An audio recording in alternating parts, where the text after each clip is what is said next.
is a public session class about the Cho. I've been sharing, and in our community, we've been practicing in many different levels of Cho practice. This is not really, I'm telling you what Cho is about.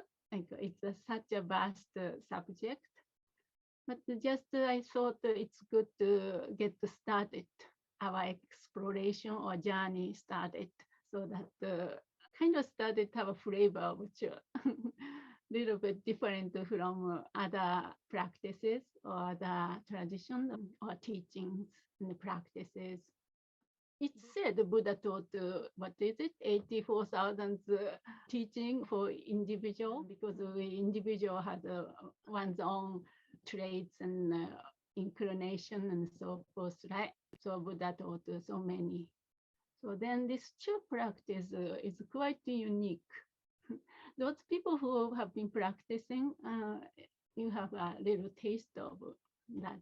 I wanted to say a few words about the Cho, but before that, see what's your experience of practicing Cho. What do you take, or what's the benefit, or whatever you would like to share to some of us new here, how you invite them to this profound journey of Cho.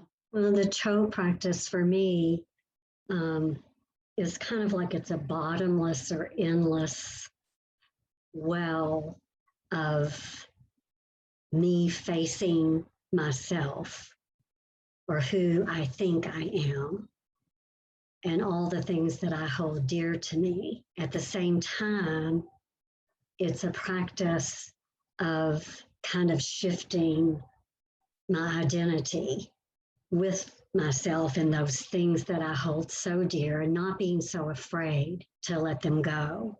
It's a constant surrendering. And for me, Cho is a fearless practice. And, you know, fear underlies so much of our daily lives, I think. So for me, it is really learning how to walk in to things that I am afraid of and kind of be with that. You know, there is the formal practice of Cho with the Damaru and everything, but to me, at this point, the biggest thing for me is the Cho viewpoint. I think the embracing of all these parts, what I could call parts of my life, you know, the ones that I like, the ones I don't like, the things that I, you know, reject or cling to habitually, and not have to reject anything or to cling too hard because of the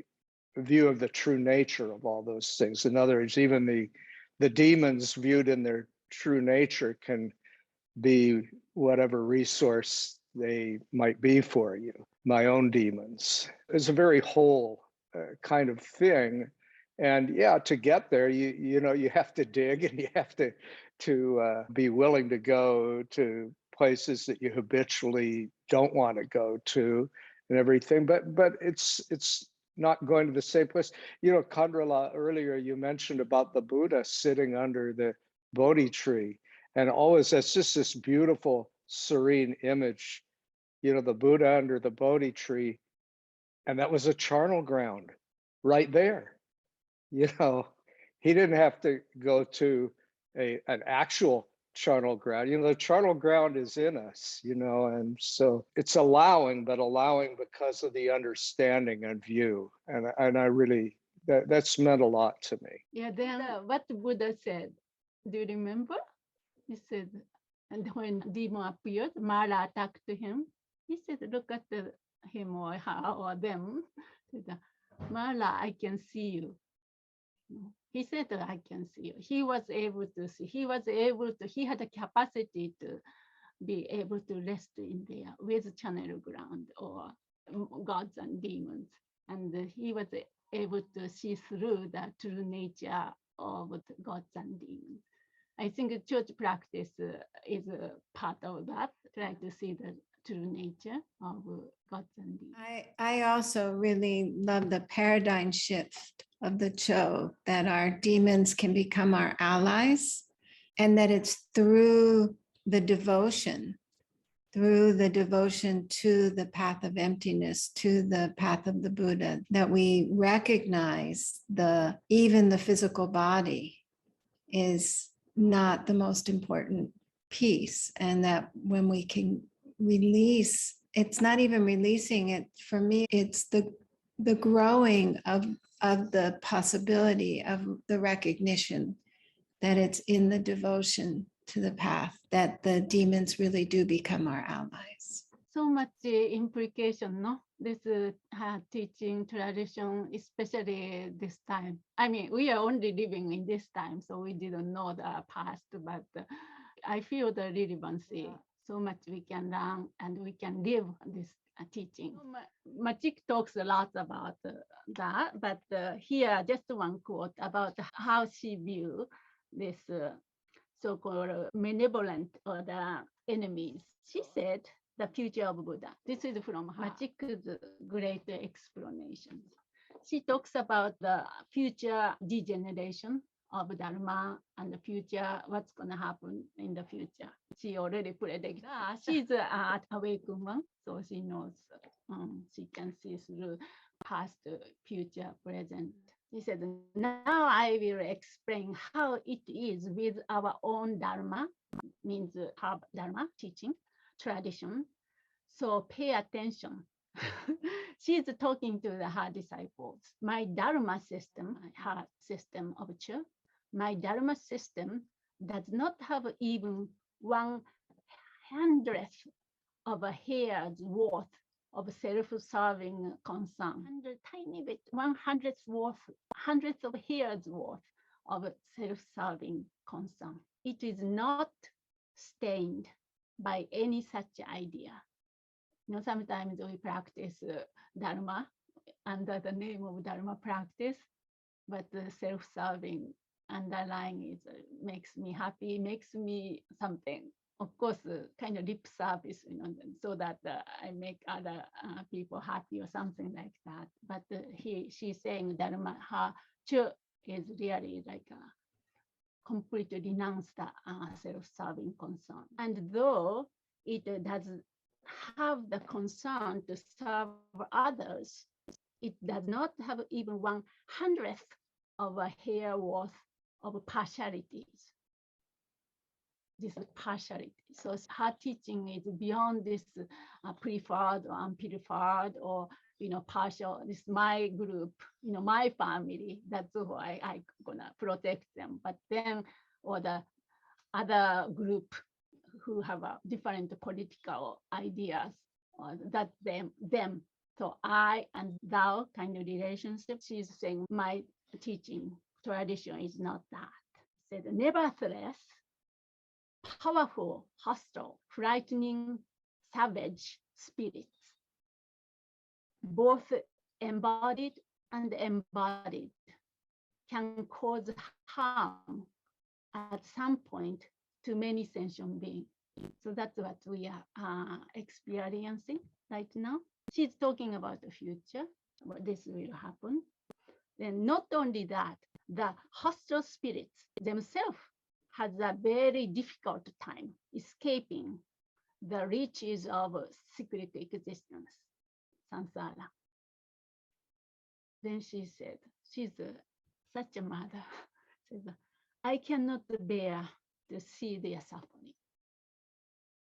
There means those evil spirits who trap in samsara. He said, I cannot bear to see their suffering. So I have made the powerful hostile spirit my particular focus.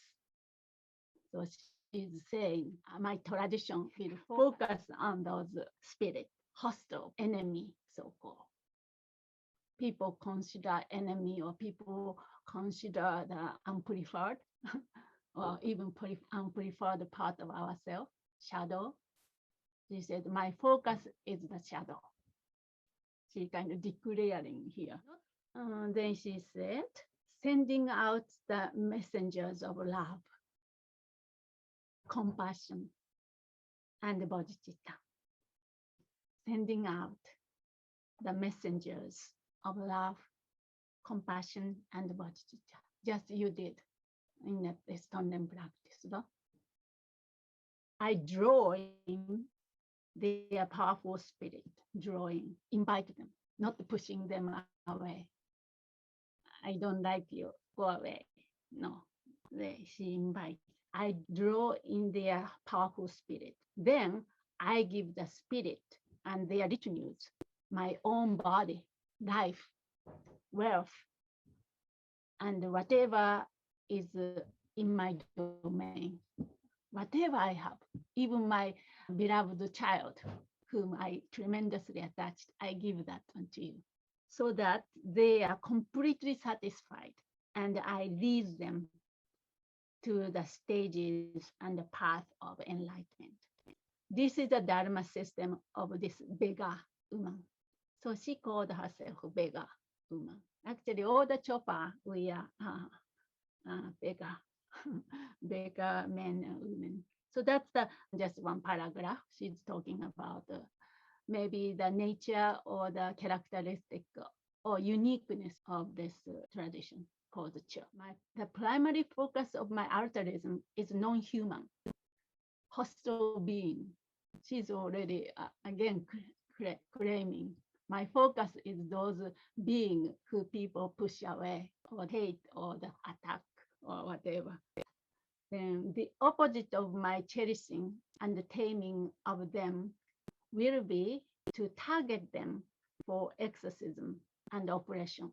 So her time too, I even here, in a sense, exorcism, we are doing exorcism in a sense. We are born in the culture which is doing exorcism in the sense that already cultural conditioning of this, we are the one who take and then push what we don't need, push, take. We don't honor this relationship, Mother Earth, for example. So she's saying here, she's against that. She's the first, I think, environmentalist, I consider. Buddha was the first doctor, and Machik was the second, maybe psychotherapist, first psychotherapist and environmentalist, as well as doctor. So we are kind of recipient of her medicine right now. Such a tiny window we have right now, this opportunity. Somehow we met this teaching and practice. And so we are taking her medicine. Then she said, now in my system, we abandon human busyness, and stay in a palatial power place where non-humans gather in empty valley or channel ground as a sacred place that enhance the practice of virtue. The opposite to that will be to stay among the normal camps and a crowded village where there is a great human commotion or in place of epidemic and disease. So she's recommending that Cho practice is held in those kind of places, challenging places, not about like lots of people there and kind of comfortable place, everything easily available. In order to harm them, now we give up self-fixation and give away body and life without attachment. That's a big part of the Cho practice too. We surrender, we give away what we most attached to. So we start learning because sooner or later we have to let go, no? Every day we are going that death process, actually, when we sleep. Actually, this physical body will recycle, decay, stop. And then move on. We are kind of practicing in a sense that let go of our fixation to our body, physical body. This is a perfect practice. The opposite of that will be a bondage of self-fixation and fixation with cherishing and adorning one's body and life. So to kind of self-cherishing, I'm more important, than anybody else. And self-fixation means this long view, seeing things exist solidly out there, this fixation. So this is a bondage that's preventing us from fully flowering of our fullest potentials. What do you think? So that's the kind of taste to practice. Then, of course, somebody talking about the lineage and the devotion to lineage. So we have a current. I consider lineage is like a river stream coming from the snow mountains, and the snow melted water create all different kind of rivers. One of the rivers we are swimming right now, many of us are swimming, and some of you will enter soon. That means we are become a part of this lineage, part of the repository of blessing. Then we receive all the support and this investment of the previous masters, their realization, the body of the teaching, piece instructions, text, and the practices.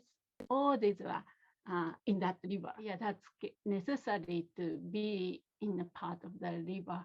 Of course, somebody who are interested in Cho, then maybe look at the information or off the shelf book from the book, maybe a few books available. So they might try to practice. Then that's that. But lineage somehow gives us this inspiring strength.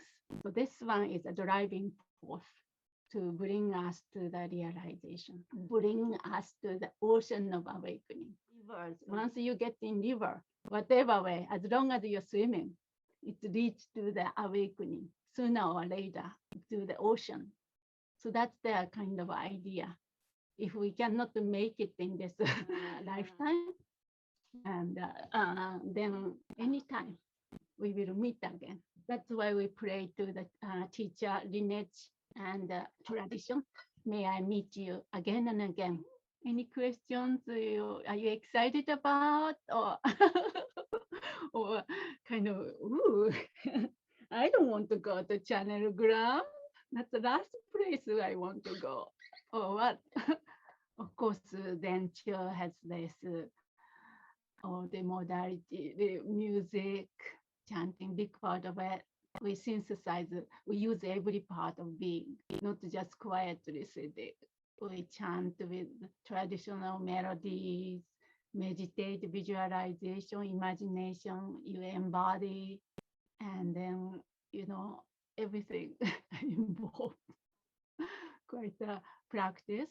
Yeah, when I met Cho, before I've been kind of practicing, I had been practicing our different kind of practice, but when I met you, it's like woke me up, so to speak, all part of myself, part of me, which was not really, I was inviting you to connect, unfelt, or try not to feel, or try, didn't want to go, or part of the unconsciously or consciously.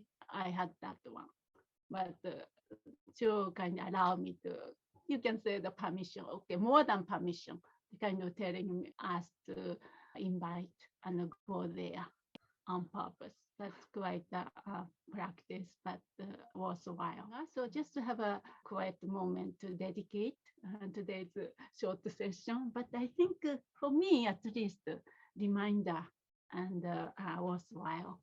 So whatever we do with good intention, which means we have created good so-called positive potential, merit. Then what we're gonna do is that we're gonna drive that one to that long-term purpose of your aspiration, motivation. You just connected at the beginning of the session. So let's do that here. Let's take a moment. See whatever goodness coming from today's session and what I thought or discussed, meditated on, my own experience, or perhaps insight came from our discussion, whatever might be. Prefer, unprefer, whatever might be. May this be the cause for flowering of the deepest, fullest potential of who and what we are. May I awaken and bring all suffering mother sentient being to the other shore of great bliss and happiness.